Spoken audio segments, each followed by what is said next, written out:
Hola, muy buenas tardes. Queremos empezar súper puntuales. Gracias a todas y a todos por estar aquí a esta hora, que es un poco difícil, comentaba con Andrés, pero que nos encanta recibirles y darles la bienvenida a esta conversatorio, a esta mesa de diálogo titulada Liternatura de Fieras y Jardines. Y en esta mesa voy a estar dialogando, yo soy Sara Uribe, poeta, ensayista, con Gaby Damián y con Andrés Cotairiar, pero me voy a permitir presentarles brevemente. Gabriela Damián Mirabete nació en la Ciudad de México. Es narradora y ensayista, cofundadora de proyectos colaborativos como Mexicona, Imaginación y Futuro y El Cúmulo de Tesla, colectivo de arte y ciencia que publicó Mis pies tienen raíz. Es autora de La canción detrás de todas las cosas en 2024 y Soñarán en el jardín en 2025. Sus historias han sido traducidas a más de 5 idiomas y han obtenido el premio James Tiptree Jr. y el Shirley Jackson, además del International New Star Fishing Fortress del Taishan College de Ciencia y Tecnología de China. La vida con sus gatos, Fellini y Chewbacca, este dato de los gatos es muy importante, le permite hablar otras lenguas y visitar otros tiempos. Démosle un aplauso, por favor, a Gabriela Damián Mirabete. Bien bonitas. Y tenemos también, por supuesto, a Andrés Cotairiar, quien es zoólogo y escritor que se dedica a la comunicación de la ciencia. Es fundador de la Sociedad de Científicos Anónimos, conduce el podcast Masaje Cerebral, así como el programa Revista de la Universidad de TV UNAM y es profesor de literatura en la Escuela Superior de Cine. Sus libros más recientes, el más reciente es Fieras Interiores de 2025, Sensacional de Literatura Mexicana, y Fieras Familiares, que fue finalista del primer premio de no ficción de libros de Asteroide, traducido al francés y al alemán. Bienvenido. Por favor, unas gracias. Bueno, yo comencé justamente echándole un ojo a este libro, que si no lo tienen se los recomiendo muchísimo, que es el Sensacional de Literatura Mexicana, publicado justamente por la Sociedad de Científicos Anónimos. Y en la introducción de Sensacional de Literatura, libro que antologas, Andrés, y que reúne voces mexicanas fundamentales para pensar la relación entre la naturaleza, el ecocidio y la desconexión con todo lo no humano que caracteriza el capitaloceno, apuntas la definición del autor catalán Gaby Martínez para describir cómo podríamos entender el concepto de literatura, por si alguna de ustedes o alguno no lo conocía, que sería en efecto una adaptación del anglicismo nature writing, y que sería definido como el conjunto de escrituras que dialogan artística e íntimamente con la naturaleza en todas sus dimensiones, desde los microbios que habitan nuestro cuerpo hasta las ballenas que surcan los mares, desde las profundidades geológicas hasta los ecosistemas que la actividad humana ha amenazado. Y me gustaría comenzar esta conversación justo preguntándoles, Gabriela, Andrés, a partir de esta noción de Gaby Martínez, ¿cuál sería su propia definición de lo que es la literatura, sobre todo en la práctica y ejercicio de sus propias obras literarias? No sé quién se la quiera vender. Queda. Bueno, pues muchas gracias por la invitación. Gracias, Sara, por esa provocación para empezar. Y gracias a ustedes por estar aquí, a pesar de ser un horario criminal, ¿verdad? Procuraremos que la siesta de poscomida se acompañe con una bonita charla. Cuando pegue el sol así de lleno, siéntanse libres de agarrar la silla y pasarla a la sombra, porque claramente no hay muchos reptiles aquí, ¿no? Es que al principio de la charla está así, todo el mundo sentado en sombra y nadie en sol, pues claro, es un poco, entonces, digamos, es un poco Montessori el entorno UNAM, ¿no? Entonces, no sufran de más, vaya. Y nada más con la envidia de no rematar la semblanza con algo como, pues, tengo que poner algo al final de la semblanza, o sea, porque, ¿no? Me parece muy atinado y es cierto.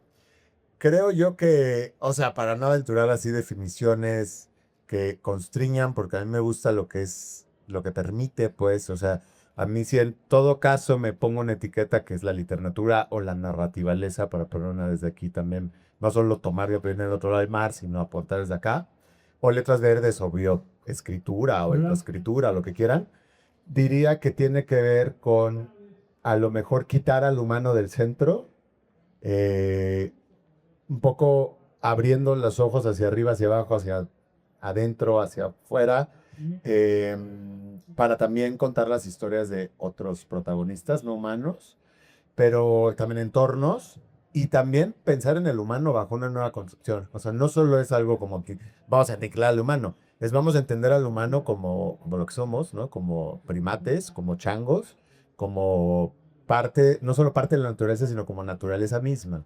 Entonces diría que va un poco por ahí, con un poco una perspectiva ampliada, ¿cierto?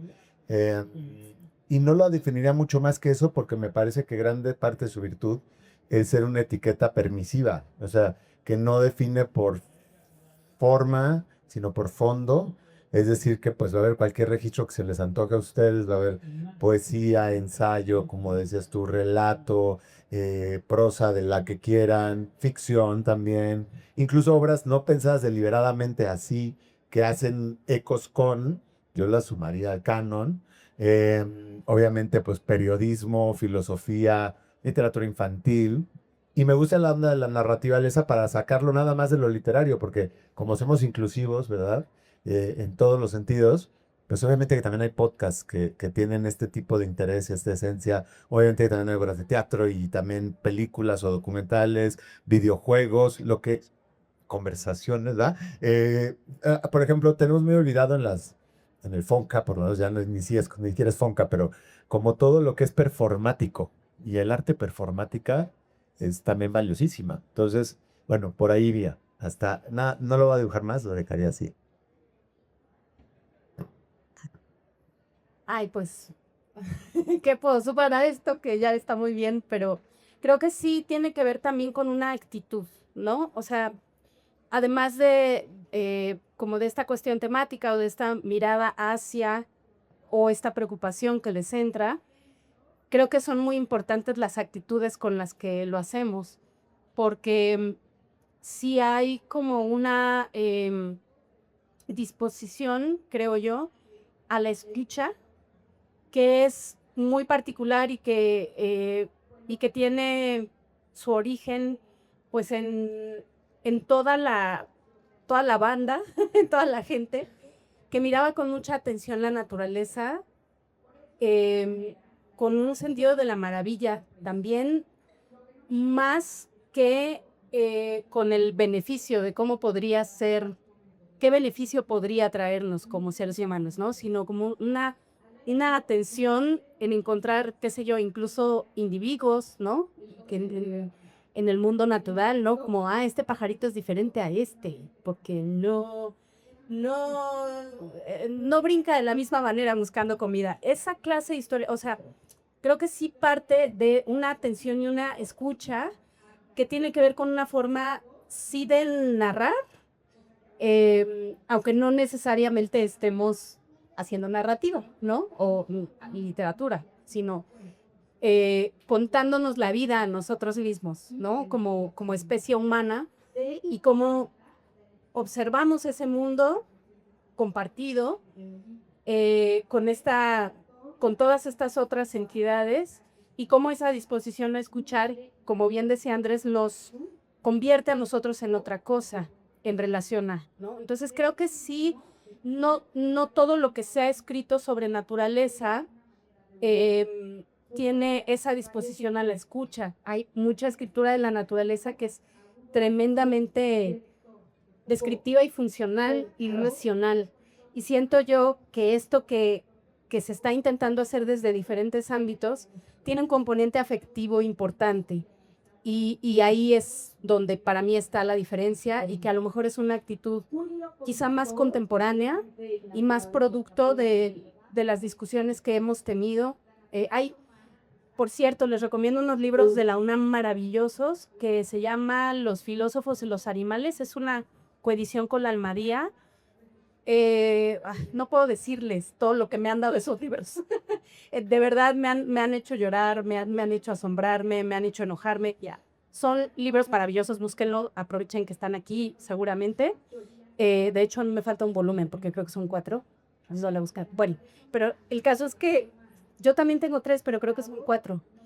Porque hay un verde que no es igual al otro verde. En fin, ya me fui por las por las ramas, como debe ser en una conversación como esta, evidentemente, pero a lo que quiero llegar es que sí creo que hay una actitud importante que se cultiva desde la escritura o la elaboración de todos estos discursos sobre la naturaleza, que ya nos incluye a nosotros y que no es nosotros y la naturaleza, sino que también somos naturaleza, y que tiene una disposición a escuchar distinta, producto de la intuición de las personas que no habían tenido estas discusiones públicas antes, y desde luego en nuestro caso, nuestra temporalidad de esas conversaciones históricas que ya hemos tenido en torno a si un río es sujeto de derechos, si una ballena merece que se le diga lenguaje y cultura lo que expresa cuando existe en el mar, etcétera, etcétera.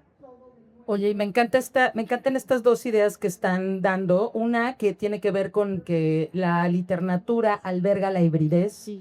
Y o va a tener una definición porosa, inestable, móvil, porque pues esa es su naturaleza, andarse por las ramas, como dices, Gaby. Y por otra parte también esta cosa de escuchar. Estaba recordando que justamente desde la Cátedra Rosario Castellanos el año pasado, tuvimos la fortuna de tener a Mónica Nepote dando un laboratorio de escritura, feminismo y naturaleza, y uno de los ejercicios que les puso a las personas participantes fue ir al Geopedregal, que no está muy lejos de aquí, que es este espacio de la UNAM donde se conserva el hábitat natural que estuvo antes de que pues estuviera todo lo demás aquí en la UNAM. Y uno de los ejercicios era entrevistar a un líquen, por ejemplo, a ver qué te podía decir un líquen por sí mismo, o sea, volverlo sujeto de la voz lírica en el poema, ¿no? Bueno, ahora quisiera más bien entrar como en materia directa de sus obras.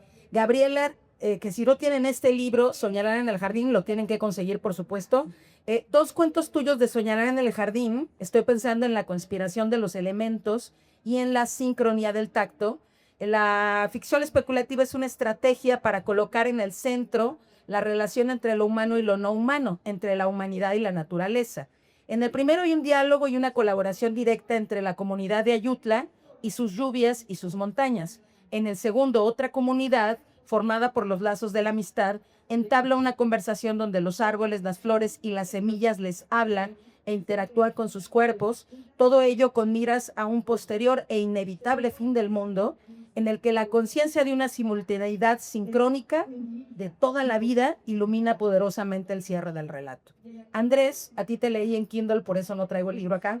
En Piedras Interiores da cabida al ciclo de la vida, desde su estado larvario, a los gusanos, a las especies microscópicas y parasitarias, y su relación con el cuerpo desde el ensayo autobiográfico, desde la divulgación, también en torno a la enfermedad, y todo comienza con una aparente Logua roncha que transita por la microbiota, las hormigas zombies y la pulsión de la vida.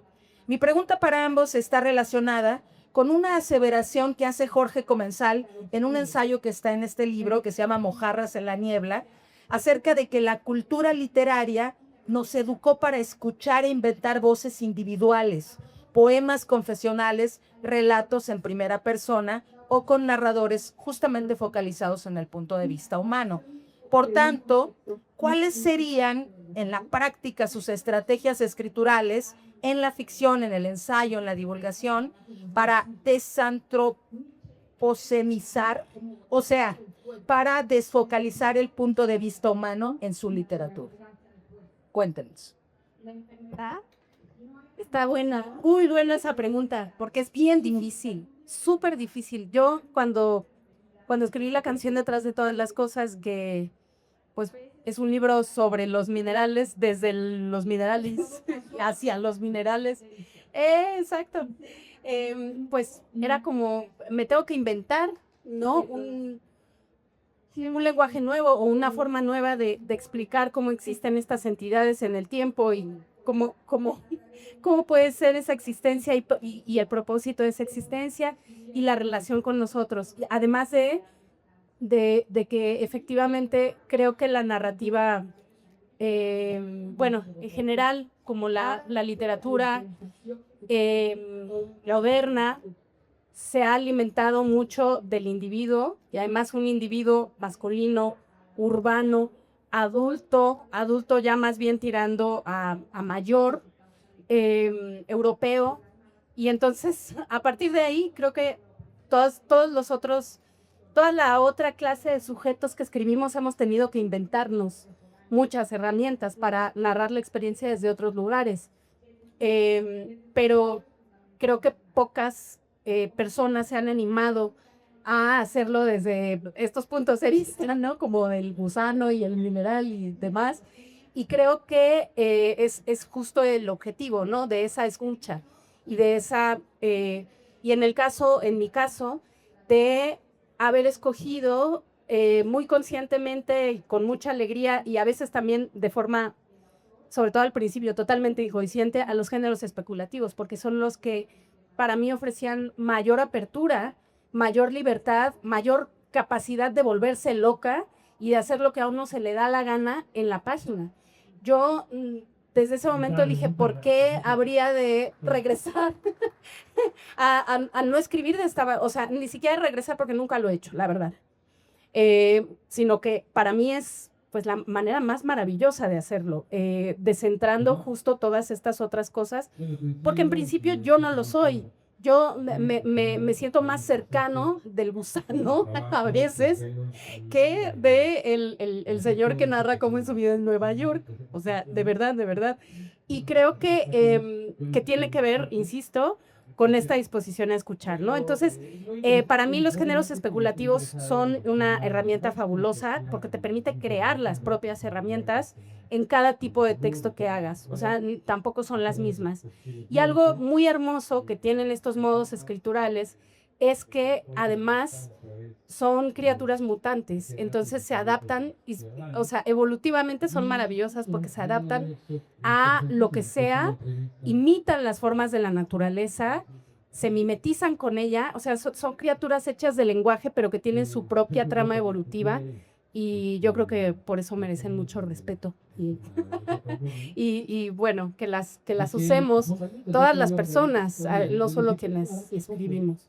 Hay otros momentos de esa vieja, pero Yo tengo dos defectos con respecto a lo que me preguntas que me cuesta trabajo combatir. No son defectos necesariamente, pero vamos a dejarlo ahí a tono de broma, que es que como alguien que viene de la biología y de un pensamiento científico así, ya para mí ineludible, es mi manera de acceso al mundo, es un poco un lastre, y también porque escribo no ficción, sobre todo, son dos, no vamos a decir lastres, complicaciones, porque entonces yo envidio mucho la especulación. Y claramente que la literatura es para especular, y a mí me gusta especular sobre un tipo de especulación con fundamento, algo que podría ser, pero a veces sí me da una envidia tremenda, porque, por ejemplo, en un libro que se presenta aquí el domingo, de una vez les vamos invitando, un libro nuevo que se llama Una conversación animal, y porque Sara ya mencionaba a Gaby Martínez, y es un libro a 6 manos con Gaby, con Mariana Matija y yo, surgió en esta, digamos, relación epistolar, porque son estos ensayos por correspondencia, que no sabes mucho qué va a hacer la otra persona, pero luego respondes a lo que hizo antes.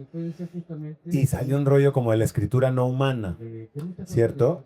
Y entonces, claro, yo me puedo poner a jugar y me encanta Ursula K. Le Guin y la escritura de encontrar en un hormiguero, pero es un poco a tono de juego, ciertamente. O sea, yo no creo que podamos decir que, no sé, ustedes saben lo que piensan otra cosa, pero que los felinos dejan así escritos con orina, ¿no? Trazados en las esquinas, digamos, porque me parece a mí, desde mi perspectiva, reducir al resto de criaturas a nuestras posibilidades, como la escritura, que finalmente es una representación simbólica de un lenguaje fonético, es como un poco acotarla.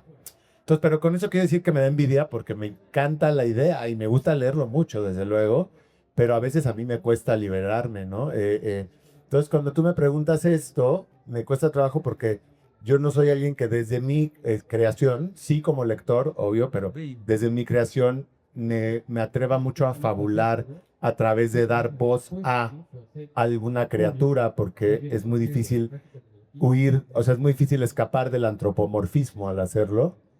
Y también, por otro lado, no quiero caer en el proponegacionismo de decir, pues obviamente la condición humana es parte de un continuo y como tal parte de un linaje y todas las cualidades que yo creo de mi experiencia subjetiva, a menor o menor medida, mayor, tendrán diferentes criaturas, ¿cierto?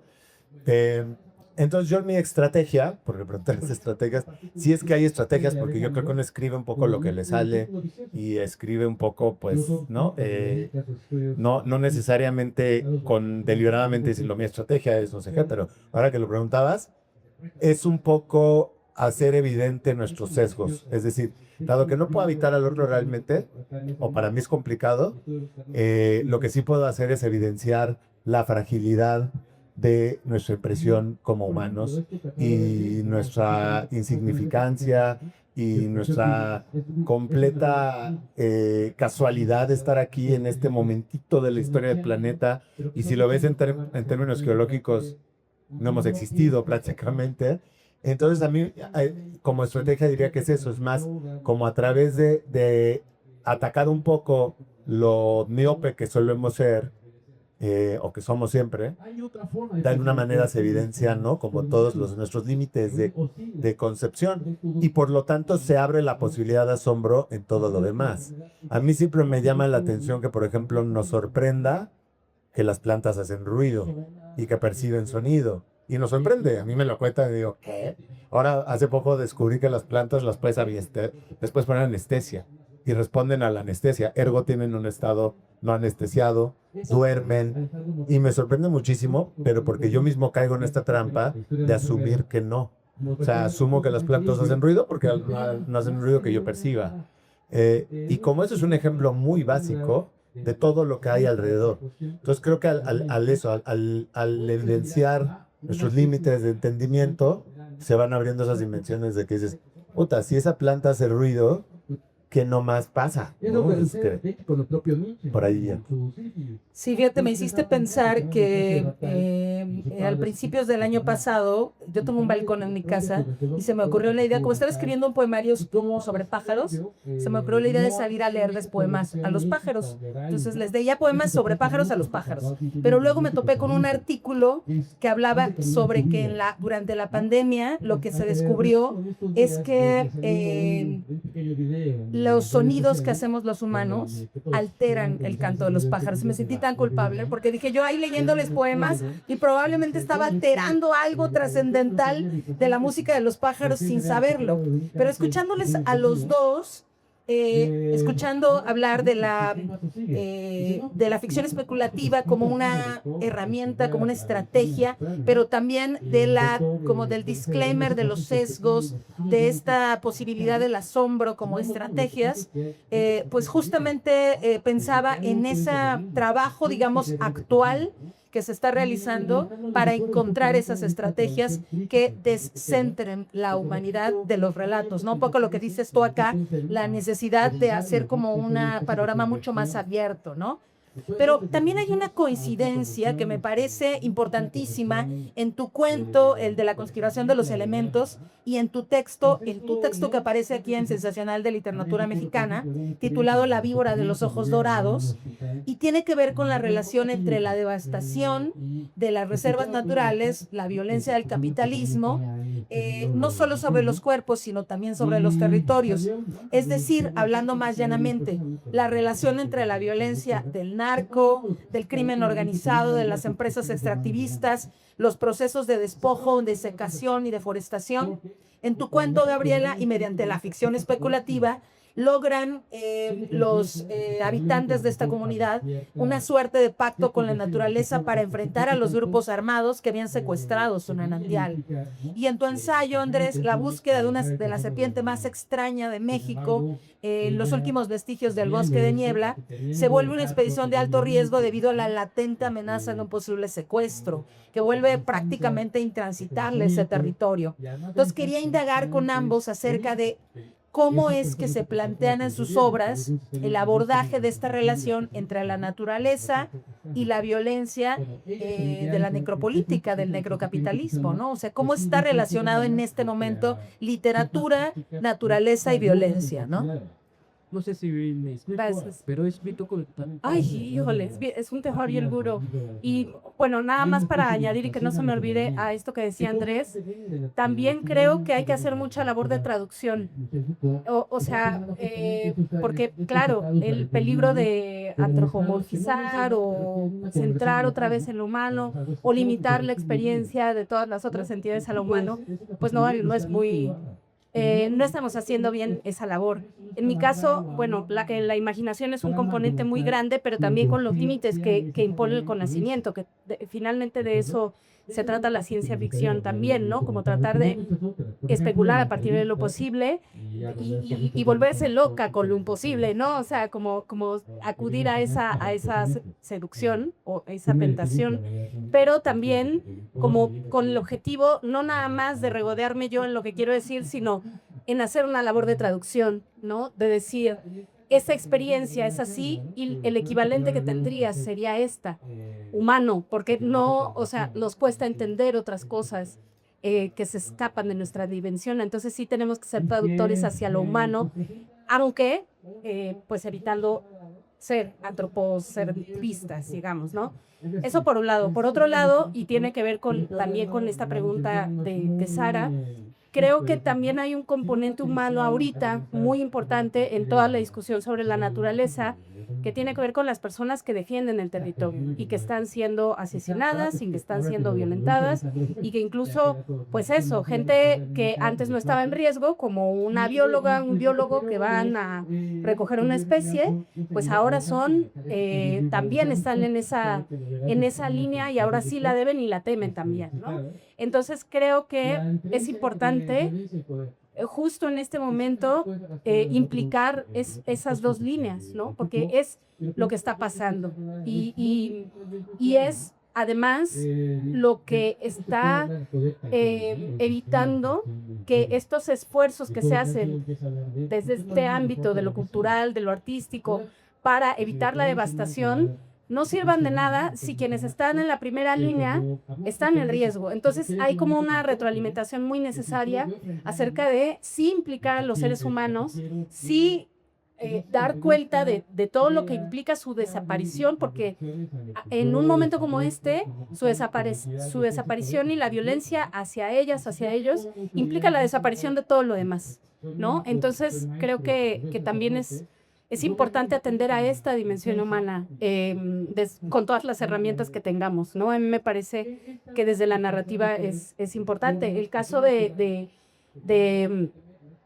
cuento de la conspiración de los elementos vino de un esfuerzo que se hizo por publicar un libro, Palabras para Ayutla, que está de libre descarga en internet, para acompañar a Ayutla Mije en a las comunidades de San Pedro y San Pablo Ayutla a que recuperaran su manantial durante la pandemia. Fue un proceso tortuoso y que, bueno, no parece tener fin este secuestro del agua en ese y en muchos otros lugares, ¿no? Entonces, que sirva para que esto se sepa, se replique, ¿no? O sea, hay que echar toda la carne en el asador, como se suele decir, una expresión que no me gusta, pero que estaba muy a la mano, para evidenciar estas narrativas, ¿no? O sea, creo que es urgente.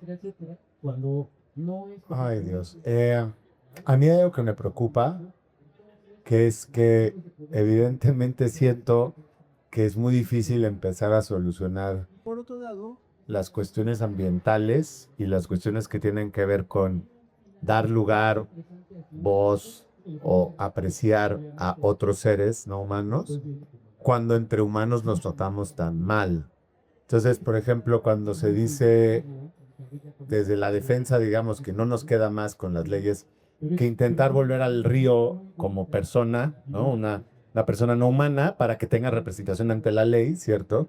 Que en Colombia, aquí en Jalapa se está haciendo, en Ecuador el poquito precedente, pensando en el libro de Robert McFarlane, y dices, chirriones, pero ser humano no te garantiza absolutamente nada, ¿no? Quienes vivimos en Latinoamérica nos queda clarísimo que todo pende de un hilo y bueno, no solo los latinoamericanos, que vean en términos globales. Entonces, bueno, entiendo que sea un poco un reducto que tenemos de pronto por ahí, pero luego digo, entre personas no tenemos nada resuelto. Entonces, mientras siga habiendo de 10 para arriba feminicidios al día en México, pues, ¿cómo puedes pedirle a la gente que se preocupe por el gorrión serrano que está en extinción en esta ciudad, ¿cierto?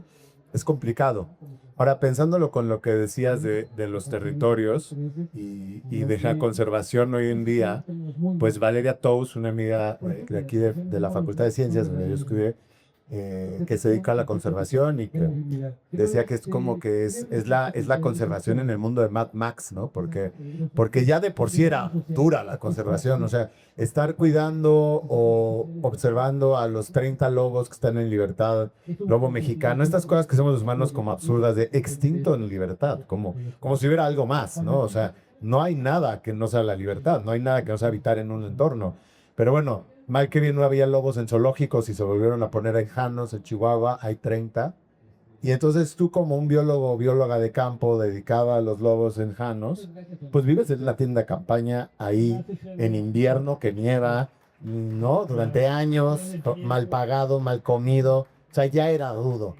Y ahora encima ponle que hay pues, grupos armados, ¿no? A Valeria le tocó venir bajando justo no, creo que estaban con los lobos, pero también habían ido a los cóndores, esto es más una cosa que pasó con los cándares en San Pedro Martín, y venían bajando en las camionetas, habían llevado chivos destazados para los cóndores, imagínate, y de pronto tú explícale que tus 9 camionetas que van en el convoy llenas de sangre. Ah, no, es que eran chivos para cóndores. Y a mí mismo, en esto o sea, te pasa como alguien que se dedica a las serpientes. Cualquier persona de campo que te encuentre ahí metido con botas así de goma a las 5 de la mañana, te ve con sospecha. Y cuando tú le dices, no, es que andamos buscando víboras, te ven así como de, es que no me va a engañar, ¿quién va a estar buscando víboras? Y luego voy a verla, no, es que es una víbora muy extraña, no la hemos encontrado. O sea, es improbable por decirlo menos, ¿no? Entonces, bueno, imagínate que es digamos, algún grupo, lo que pasa sobre todo son jóvenes armados que te encuentras, nunca sabes si son autodefensas, paramilitares, sicarios, digamos, la identidad al otro lado del cañón, poco es, y a lo mejor ni ellos no lo saben, porque en México todavía no hemos terminado de darnos cuenta que, pues, obviamente el narco es un discurso muy poderoso para encubrir todo, o sea, para despojar pueblos, para llevar una nimera canadiense a que haga su nueva mina de cielo abierto, o sea, le decimos guardias blancas, son paramilitares, es lo que en Colombia llamarían paracos, y estamos llenos de eso, entonces es preocupantísimo. Ahora en la Facultad de Ciencias, para volver al alma mater, ya me prácticas de campo, porque se fue volviendo muy peligroso. O sea, tú llévate a 30 chavillas yo me toqué ir a Coahuila con Marisol Montellano, a los dinosaurios, vete a Coahuila con unos universitarios en un camión. Pues no. Y entonces empezó a recortaba, además de que no hay mucho presupuesto, y ahora ya no hay prácticas de campo. Lo cual es rudísimo, porque eso es lo bonito del país que tenemos, ¿cierto? El territorio, en gran medida, y la gente que conoces el territorio, que no es gente como tú y que te hace muy bien dialogar con, ¿cierto? Se va privando, y entonces creo que nos vamos metiendo en estas cajitas de las burbujas del privilegio. Entonces, bueno, eso ya como decía Gabriela, a mí me encanta ir por las ramas y nos podemos seguir 2 horas. No, pero creo que eso que estás diciendo es muy importante, porque justamente lo que hace es reducir el territorio físico para la posibilidad de la exploración, y díganme si eso no va a reducir también el territorio de la imaginación para poderlo transitar a partir de las letras.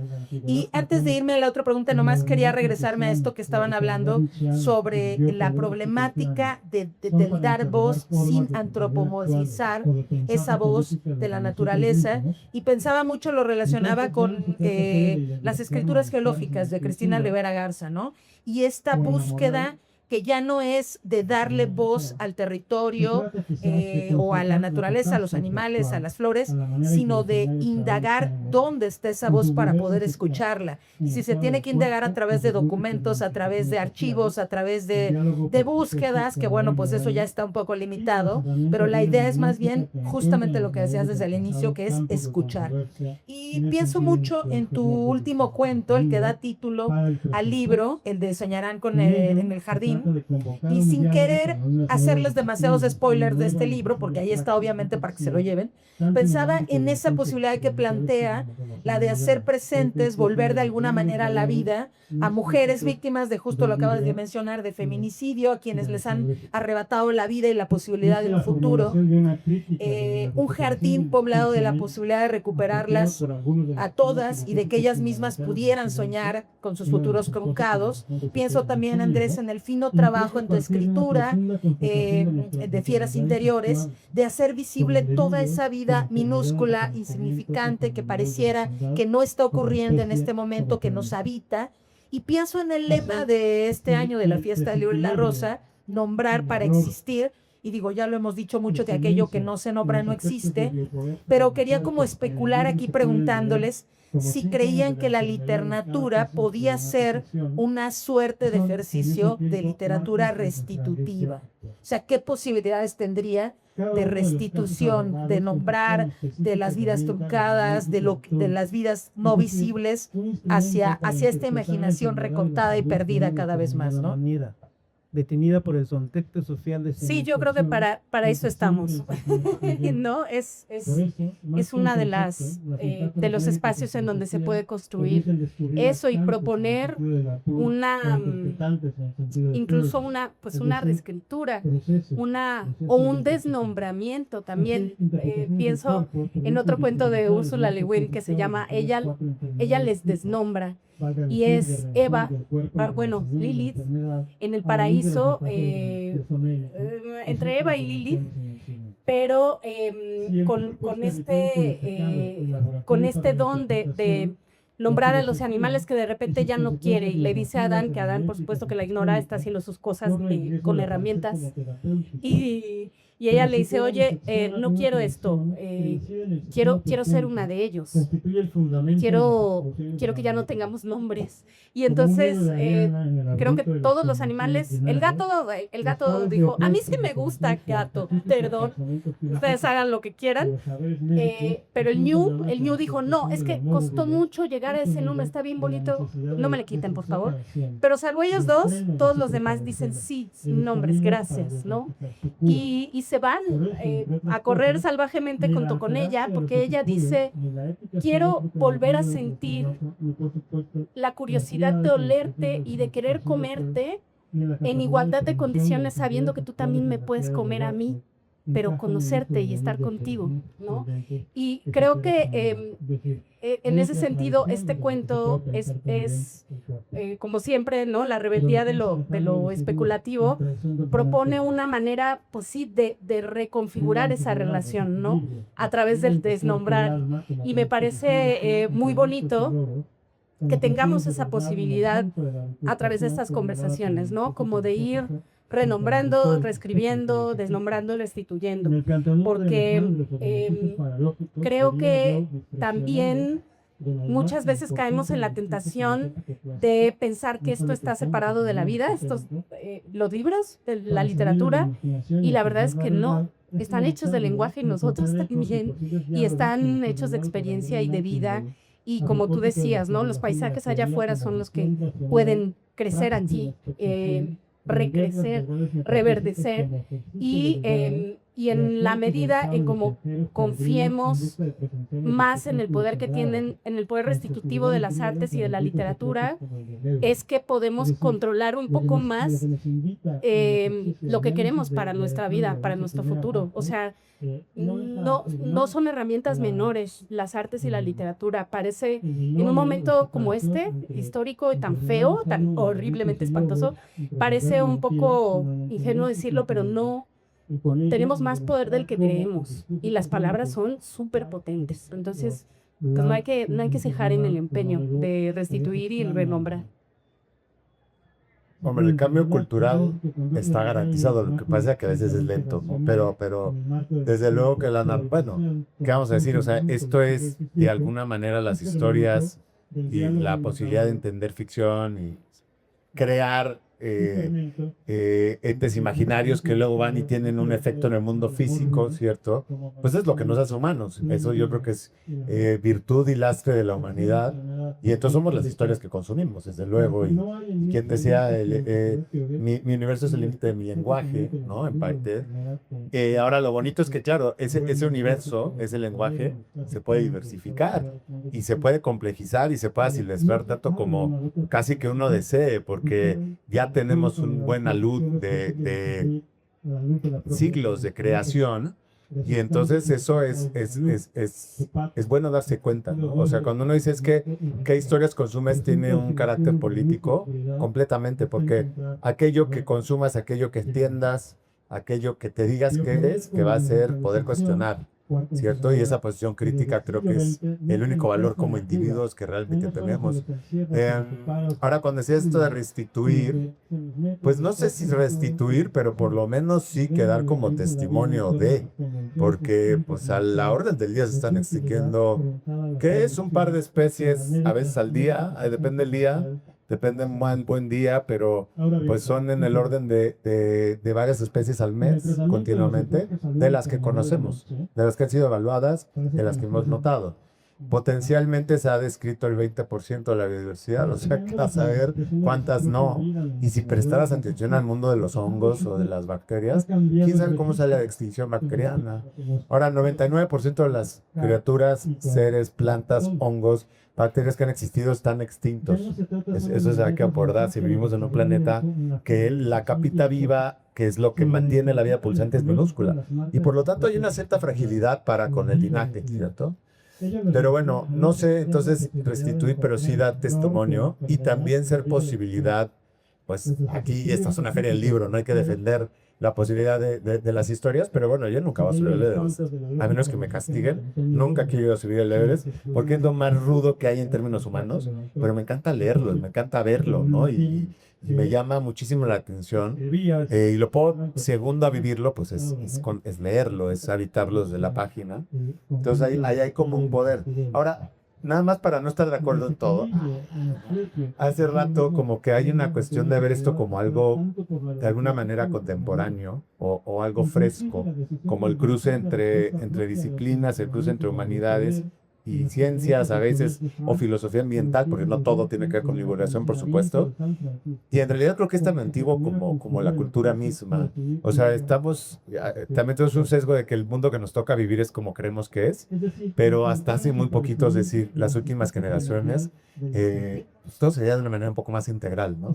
Es decir, humanidades y ciencias estaban aquí y pueden volver a estarlo, creo que es importante, pero entonces yo creo que tenemos un gran, digamos, y ahí sí hay una cosa restitutiva, tenemos una gran deuda con las historias de estos territorios que no están escritas en español, porque traducimos muy poquito. O sea, traducimos 20% del inglés y otras lenguas en español, pero de nuestras lenguas locales, o sea, 68, ¿no? De nuestros idiomas locales que tienen sus propias cosmovisiones y que muchos no todos, tampoco hay que caer en un mito de buen nación, iba a decir salvaje, no quería decir salvaje, pero o sea, no todos en tradición, pero sí hay muchos animistas y hay muchos que dan voz a la montaña, que dan voz al río, que dan voz a los otros seres desde siempre. Entonces creo que ahí hay ahí sí hay algo restitutivo, que es traducir al español todas esas, digamos, sagas ya de literatura que están aquí desde antes, desde tiempos prehispánicos, ¿no?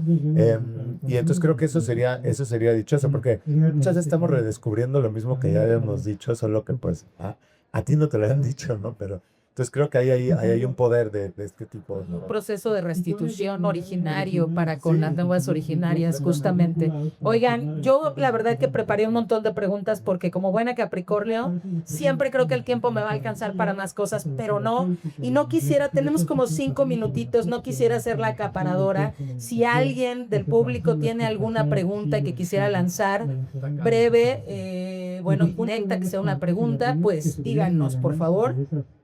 ¿Alguien que se anime? Lo que se anima a alguien, sí estamos de acuerdo en todo, porque justo por eso saqué a colación lo de los filósofos y los animales, porque el primer volumen es de la antigüedad. Lo que sí es que es bien importante, justo lo que dice Sara, ¿no? Hay que asomarse a los textos escritos en otras lenguas y a otras maneras también de observar el mundo natural. Japón, China, o sea, otra relación Yo les recomiendo esos libros, son muy bellos, pero es una tradición occidental a la que ya estamos pues moldeados de alguna manera, pero está todo esto. Ya pregunten. ¿Alguien que se anime? Sí, porque ya tenemos, no veo, la verdad, 5 minutos. Sí, ya vi. Si no, yo les voy a lanzar otra pregunta, porque preparada sí vengo, ¿eh? O sea, eso sí. Bueno, como una última pregunta, es que tengo dos. Una es triste y otra no. ¿Cuál quieren, la triste o la no triste? Triste. Hay que saber habitar la triste, tristeza. Sí. Bueno, va la triste. Yo solo escuché eso. La no triste. Triste, no triste. Bueno, pues nos vamos a ir por la real, porque así es la vida. Cuando leemos el texto aquí, Relato de observación de Francisco Serratos, él señala la migración de las aves, que hay un dato que está leyendo en un libro que se llama El calor te matará primero. Es triste y alarmante porque dice que entre el 40 y el 70% de 4.000 especies estudiadas ha alterado su distribución geográfica, ha migrado por el calor extremo. Y pienso entonces en otro término del cual sufre un par de queridos amigos que por ellos lo conocí, que es la solastalgia. No sé si saben qué es la solastalgia.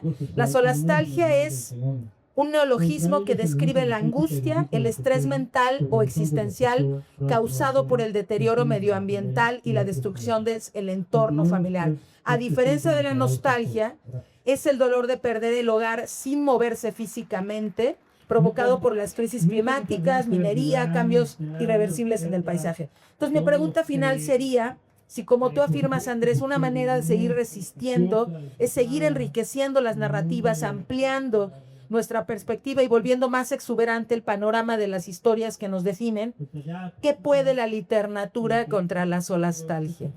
Se las puse bien difícil, la verdad, perdón. Yo salto ya, así de una vez, muchísimo, porque hay que acordarse que otros futuros son posibles, otros futuros ya existen y otros futuros ya existieron, ¿no? Entonces creo que puede muchísimo. Lo que pasa es que en este tiempo, en este ahora, que insisto, pensamos es el mundo, pero es un momento del mundo, nos han robado esa posibilidad de futuro, y el futuro lo imaginan Nestlé, Elon Musk, Trump, no se diga, y resto como de corporaciones que un poco van moldeando el presente. Y entonces pareciera que ya eso es inevitable, ¿cierto? Y entonces desde las historias, desde la narrativa, es donde podemos empezar a abrir cancha a imaginar otros posibles porvenires que no necesariamente vayan hacia ese derrotero. Y para traer otro neologismo que me gusta, que es la hiperstición, ¿no? La hiperstición es esta cualidad que tienen las historias humanas de que algo ficticio, sobre todo eso es en ciencia ficción, a veces van y se cuelan y se vuelven una realidad objetiva a las décadas, ¿no? Lo pueden ver en el sentido no muy positivo, como Elon Musk, todas sus empresas provienen de la ciencia ficción que leyó en los 80, ¿no? Entonces, obviamente esta ciencia ficción es una ciencia ficción capitalista, no se diga patriarcal, y pues va y replica eso que él lo hizo crecer. Pero también puede ser una hiperstición hacia otro lado. O sea, también alguien podría agarrar el libro de Ursula K. Le Guin de los desposeídos y decir, aquí hay una posibilidad, Odo podría existir Odo. Sí, y justo hablando de nombrar, ¿no? La solastalgia, les recomiendo otro libro fundamental que se llama Nuevas Palabras para un Nuevo Mundo. Creo que no está traducido al español, pero es justo de la persona que acuñó la solastalgia. Y creo que nombrar las palabras nos hace comprender mejor lo que vivimos, dimensionarlo y accionarnos. O sea, es inventarnos las palabras para lo que estamos sintiendo. Además, produce una sensación de comunidad que nos quita la impotencia y recordar efectivamente que hay otros mundos conviviendo con que es el que está devastando visiblemente las cosas, pero hay otros mundos que están recomponiendo, y hay otros mundos que están sosteniendo, y hay otros mundos que si los dejas solos van a volver a crecer. Y en ese sentido, recuperar las historias de esos otros mundos, escuchar, poner atención y no dejar que imaginen su futuro por ustedes, no ir al cine y decir, ay, sí, qué feo estar todo. No, imaginen ustedes el futuro que quieren. Y mañana, cuando tengan que tomar decisiones, acuérdense de eso que imaginaron. Como decía la emperatriz infantil. Haz lo que deseas. Es muy cierto. Imaginaron, desearon, ahora háganle, porque para eso somos seres humanos, para eso somos la especie más poderosa en términos de incidencia en el planeta. Podemos revertir esto, así como lo hemos jodido tremendamente, lo podemos revertir en el sentido contrario. O sea, no estamos indulgentes. Bueno, pues hemos llegado ahora sí al final. No me resta más que a nombre de la Dirección de Literatura y Fomento a la Lectura de la UNAM, agradecerles, Gaby, Andrés, esta hermosa invitación con la que cerramos a pensar en otros futuros posibles y a imaginar nuestro propio futuro. Muchísimas gracias. Mira que aquí están haciendo fotosíntesis. Este grupo de gente está haciendo fotosíntesis, ya, imagínate. Pues hagamos fotosíntesis y aplaudamos muy fuerte. Muchas gracias a todos.